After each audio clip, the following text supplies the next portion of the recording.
I'm in the detention center. When I realize I'm going to be there for 10 months, I see people coming in 1 month, 2 months, and I see that somebody's starting to like talk to himself while they're walking.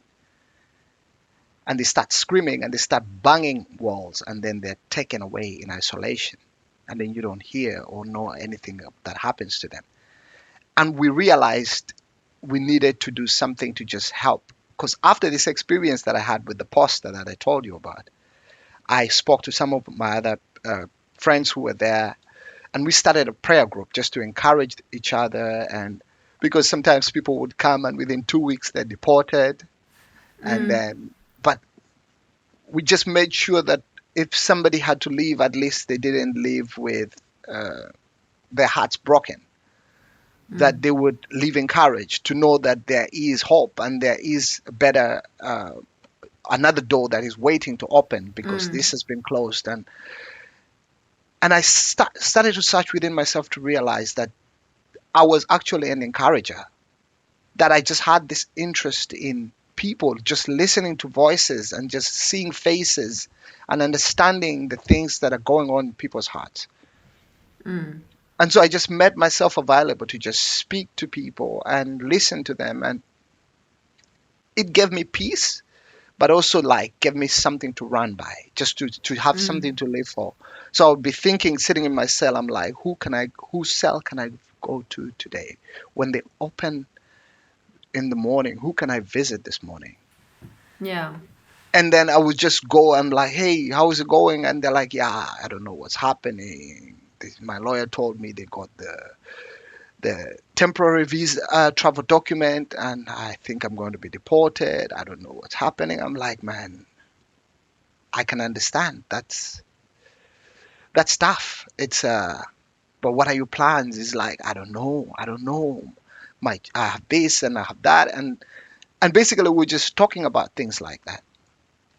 And after this whole experience, it just went on like this. And I just got comfortable with just being in this situation.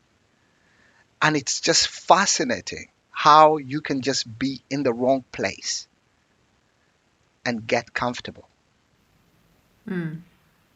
And sometimes the place that we are used to is not the place that we belong.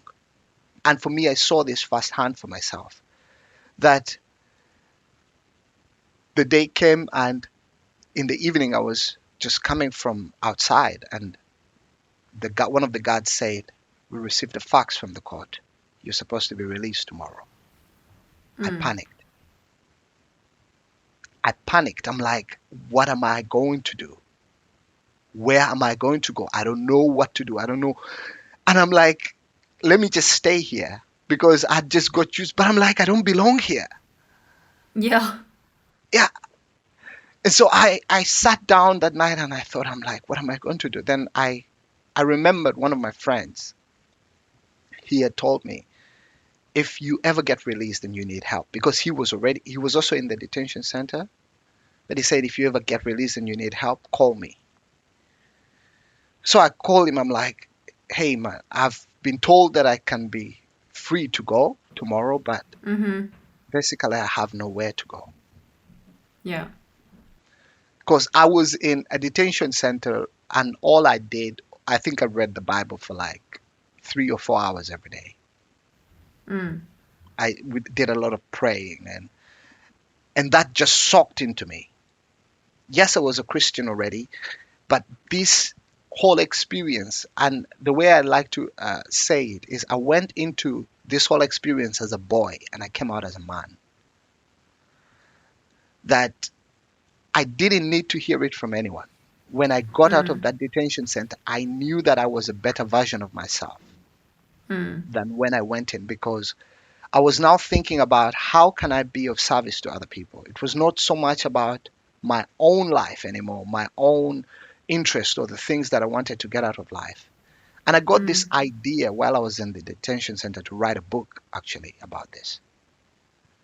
And the book is written, it's published, it's called Opening Up: The Strength You Need to Persevere. This is it. I'll send you a copy of it. Amazing. Yeah. What's it called? Opening up. Yes, Opening Up: The Strength You Need to Persevere. Cool. Yeah. So I realized there was something here.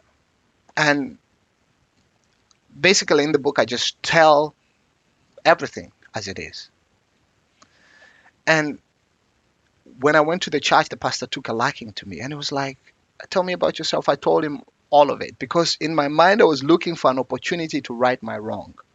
What I promised myself, I'm not leaving the Netherlands until I get an opportunity to correct this, to correct the lies that I told. So when people started asking me, I told the pastor everything and it was like, okay, Yeah. what have you been doing in the meantime? I told him, yeah, I've been just praying and reading. And he's like, okay, lead us in prayer this morning. And I was like, oh, wait, didn't you just hear what I told you? And he's like, no, just lead us in prayer this morning. And I just did it. And it was the first time somebody saw something in me that I didn't see in myself. And then a couple of weeks And later, what was that? What was that? What would you describe that to be? he saw a leader in me.